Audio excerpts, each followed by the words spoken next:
Hello, boys and girls. So, Megan, that was awesome. It made my morning. Your song.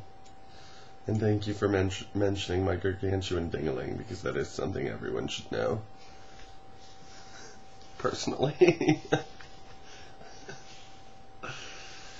Oh, drunk times.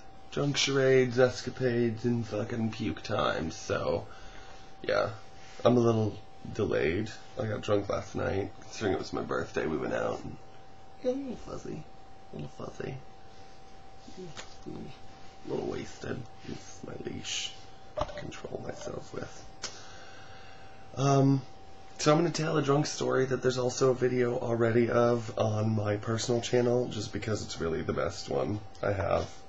It's like embarrassing as hell and like totally insane at the same time. Me and a bunch of people went out to a bar called the Comeback Inn in Madison, Wisconsin. And they have two different types of like specialty things you can order. One is a boot, and it is a big ass fucking plastic boot filled with beer. The other one is their Stein. Now their Stein holds 5.5 liters of beer. That was the first drink for me, Rachel, Adam, and Sabrina. We drank 5.5 liters of beer in like 20 minutes, just passing it around, sip, sip, sip, sip, sip, sip. And then I started drinking straight whiskey. In the glass, no ice, no nothing, just straight Jameson whiskey. Woo. The last memory I have, like we got to the bar at like 7:30, the last memory I have is at like 9:45 when a couple of my other friends got there, and it was Stephanie, Taylor, and Kyla standing there talking, and I walked up with my little whiskey glass, and Stephanie was like, I don't think you need any more of that. And I was like, you guys, I just have to tell you, you're my best friend in the whole world, and I love you. You guys are so... Going on my I love everyone rant, which is what happens when I get really wasted.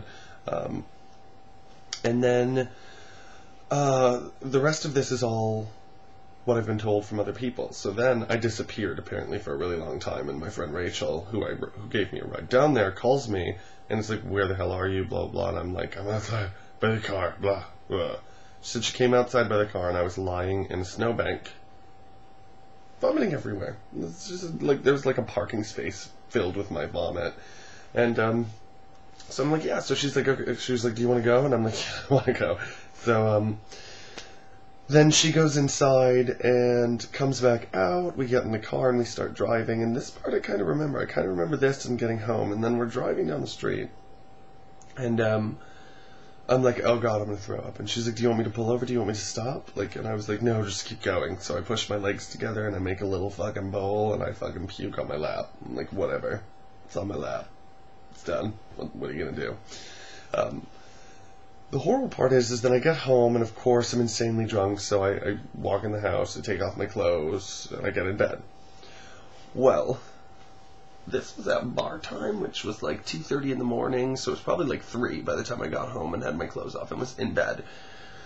I had to be to work at 8 o'clock the next morning, and I woke up with like 15 minutes to get ready and get to work. Yeah, I just grabbed a pair of pants off the floor and put them on.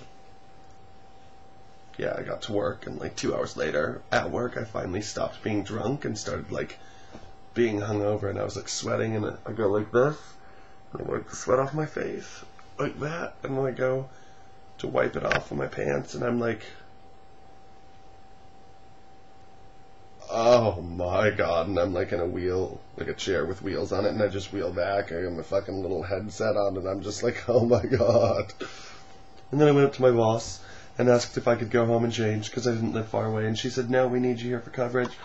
And then, I told her the story. I was like, I'm wearing pants that are covered in vomit from last night. Like, I need to go home and change. Like, really? And she was like, no, blah, blah, blah, blah, blah, blah. And she's such a cunt. Sorry if you don't like that word. Not really. She was such a cunt. I don't know how else to explain Heather. She was just a bitch, man. I was just bitch. Oh, my God. But, yeah. And then the horrible part was I went out drinking again that night. And vomited again. Because I used to vomit all the time. Drunk stories. I'm trying to think if there was any other really, really good ones. There's a lot. When I was in high school, me and Rachel used to get drunk all the time. And every time we would get drunk, I would end up in my underwear and a t-shirt running down the street in the middle of winter, screaming and singing songs like "Damn, I Wish I Was Your Lover." True story. Other fun times, when I lived on my own in Madison before I moved here, I used to have gatherings all the time where I would have like anywhere from like 5 to 10 people over. And then get really wasted, end up throwing up in the bathroom and everyone leaving while I've locked myself in the bathroom. Then I always wake up, stark-ass naked in the entryway to my apartment, because I get up in the bathroom, wake up on the bathroom floor in the middle of the night, and decide I'm going to get raped if I don't go lock my door. And then I'd run to lock the door and throw myself to the floor. One time I woke up in that exact place, naked, and there was a whole bunch of pennies everywhere, and I stood up and they're like, bing, bing, bing, bing, just like detaching themselves from my skin. Pretty funny. Yeah. Drunken times. There's a lot more than that. But some things are better left unsaid. Again, thank you, Megan, for the birthday song. It was fabulous. I favorited the video. Yeah, good times. Alright. Bye, darling.